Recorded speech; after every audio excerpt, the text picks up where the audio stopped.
Sudah 2 hari ini aku belum ngecek pertanyaan di grup WA. Kayaknya aku harus mengecek nih. Siapa tahu ada pertanyaan penting yang masuk dari teman-teman grup. Mana ya?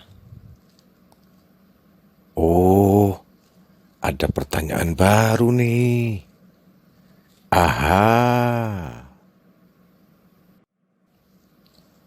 Wah, ada pertanyaan bagus nih.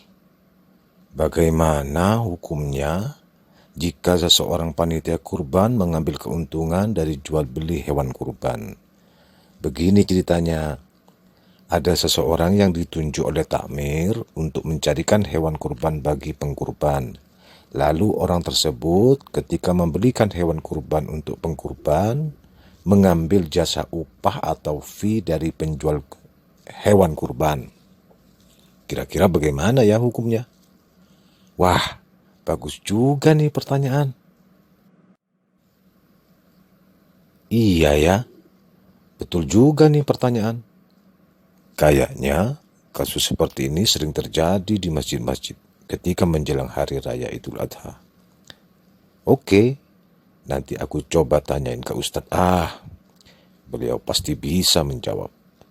Beliau kan kiai dari pesantren, pasti bacaan kitabnya josh banget.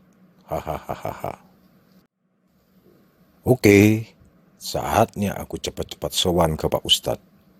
Makin cepat tanya ke beliau, pasti makin banyak tahu.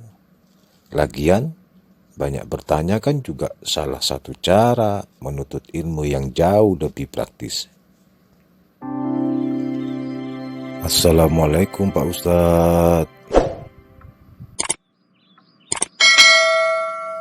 Waalaikumsalam Salman.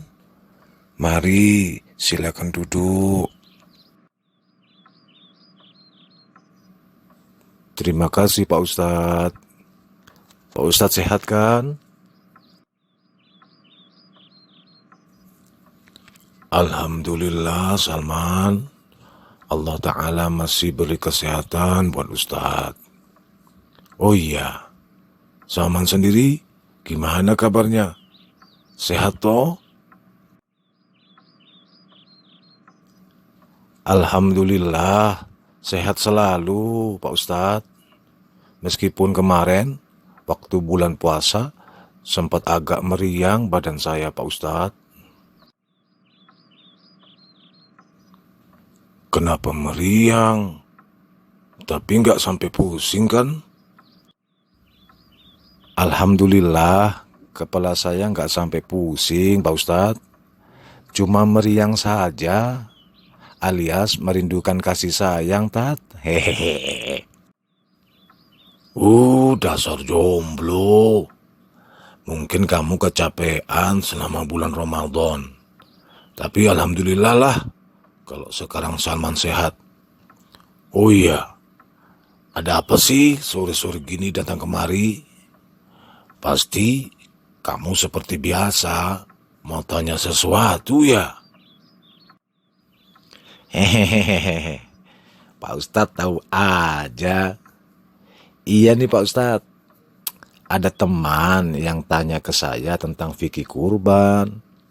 Nah, saya kan nggak paham fikih Pak Ustadz. Oke, boleh. Memang fikih itu menarik sekali dibahas. Soalnya fikih itu kan lebih banyak berhubungan dengan permasalahan di masyarakat. Oke, Salman mau tanya apa tentang fikih kurban?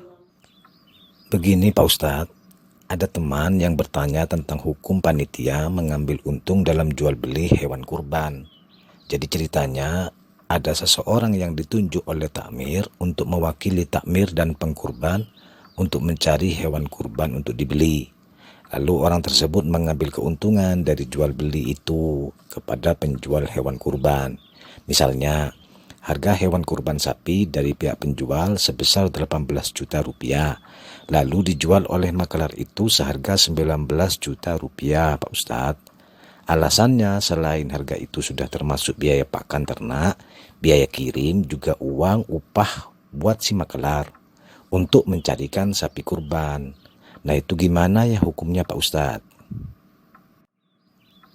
Paling tidak, kira-kira tergolong akad apakah hubungan kerja antara makelar dan penjual sapi dan pengkurban itu? Apakah ada tata cara yang mubah bagi transaksi menggunakan jasa makelar?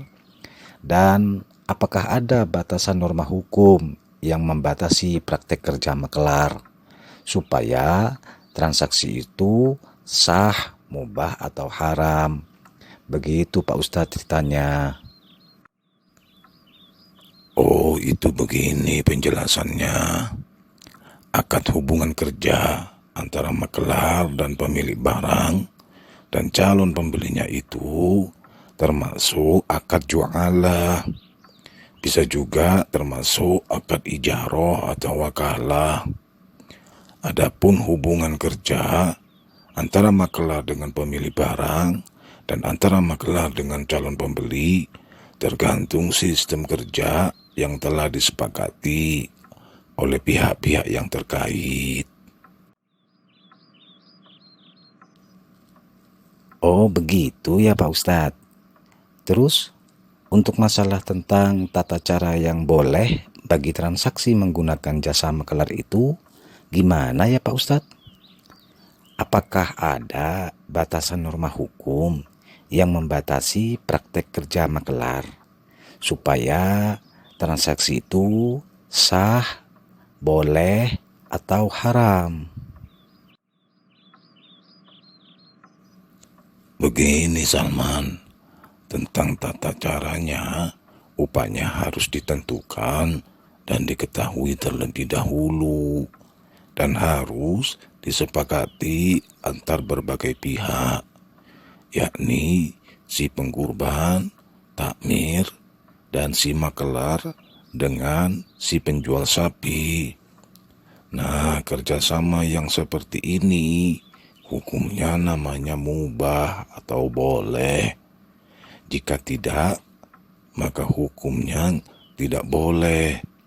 Jadi semua ada batasan dan standar aturannya, Salman.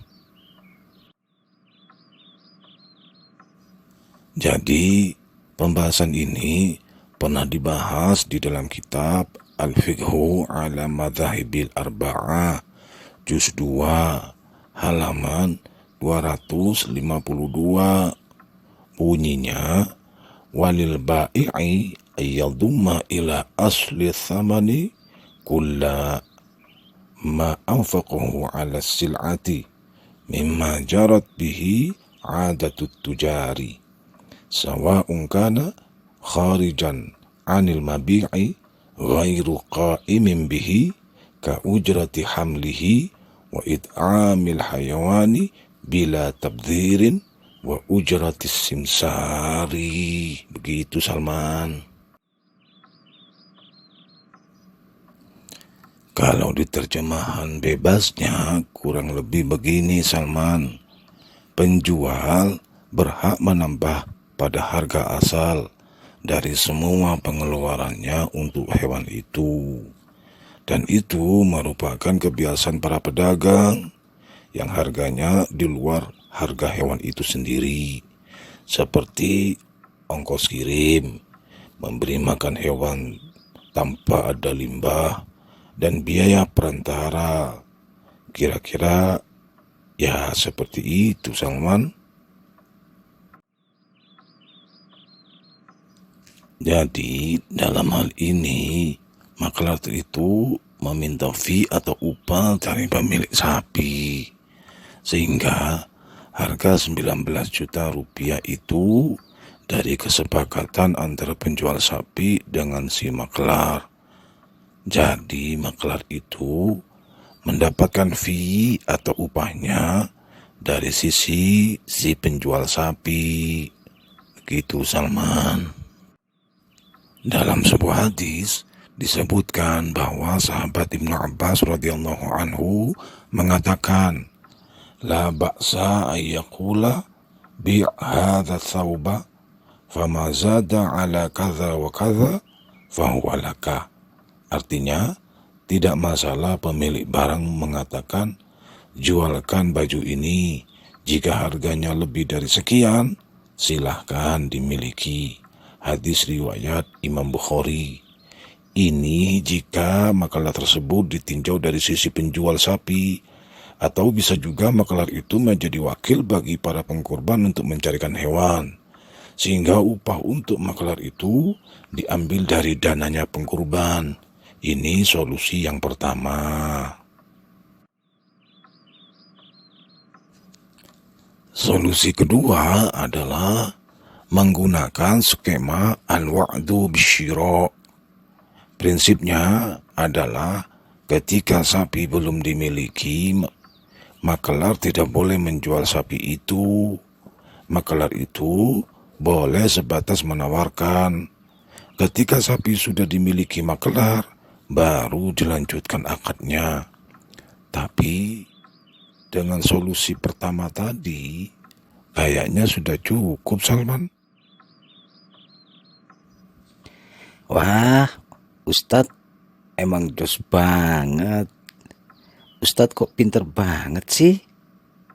Emang Ustadz makannya apa?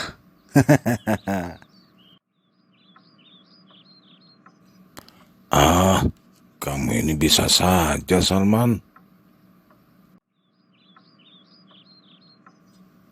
Nggak gitu, Tat. Ustadz bacaan kitabnya banyak banget. Makanya Ustadz pasti pintar baca kitabnya.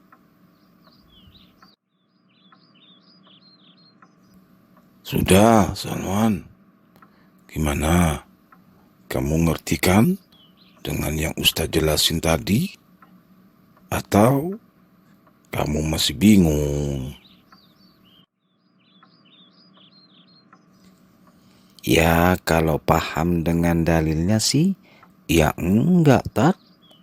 Tapi secara garis besar, intinya boleh ya, Ustadz, apabila ada upah untuk makelar dalam transaksi hewan kurban. Gitu kan, Tat? Ya, intinya seperti itulah, Salman. Oke, Ustadz. Kayaknya Salman sudah paham, Tat. Sekarang Salman mohon izin pamit dulu ya, Ustadz. Biar Ustadz bisa istirahat. Maaf ya, Ustadz. Salman sudah mengganggu waktu Ustadz. Oke lah kalau begitu, Salman. Ustadz doain semoga Salman selalu berkah dunia akhirat ya. Terima kasih Ustadz atas doanya. Ustadz juga semoga panjang umur yang barokah. Biar Salman bisa sering nanya-nanya ke Ustadz kalau ada masalah yang belum Salman tahu tentang fikih. Assalamualaikum Ustadz. Waalaikumsalam, Salman. Terima kasih atas doanya ya. Salman, jangan sungkan-sungkan jika ada sesuatu yang ingin ditanyakan. Oke, hati-hati di jalan ya, Salman. Semoga anak itu selalu mendapatkan ilmu yang bermanfaat. Amin.